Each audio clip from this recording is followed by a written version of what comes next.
What's up mga pre? Ari ka subong sa shop siyang migo ko. May bisita kita subong CRT Digital Color TV. Oh, natulugan ang migo ko kay nagpulaw sa insyakto nga tawo. Di sa kailog sa akon nga nagpulaw man sa lima. Kaya loyal gali sa lima. Joke lang ha. Pasi mapati ang anong.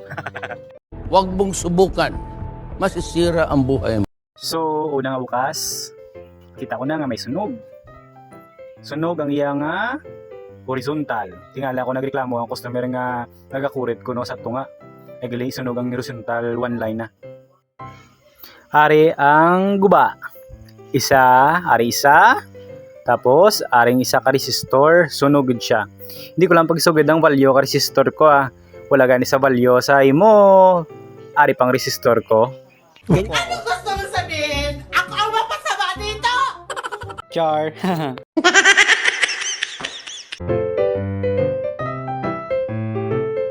So, nabalik na nato ng mga pisas, no?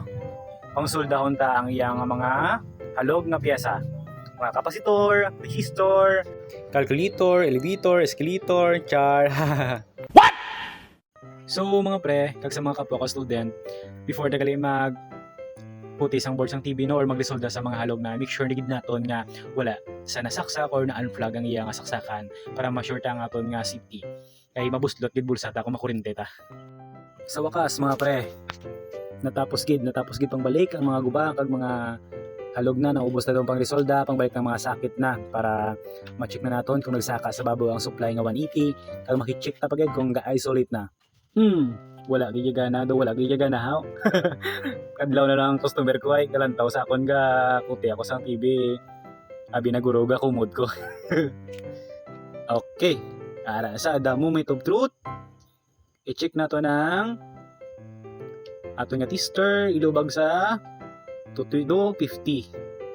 Okay, nag-isolate na nagapula na ang iyang CRT yoke. I-make sure ta testiran ta kung nagsaka na siya. Okay. Nagsaka na sa. Check ta sa tubang kung nagagawa na sa screen na. Okay, nagagawa na sa screen na. Kaso, may margin sa kilid kag kilid. Need pa repiron. Kag may guba pagid siya. Kapula pa sa kilid daw. Kapula pa hasang na sa kilid.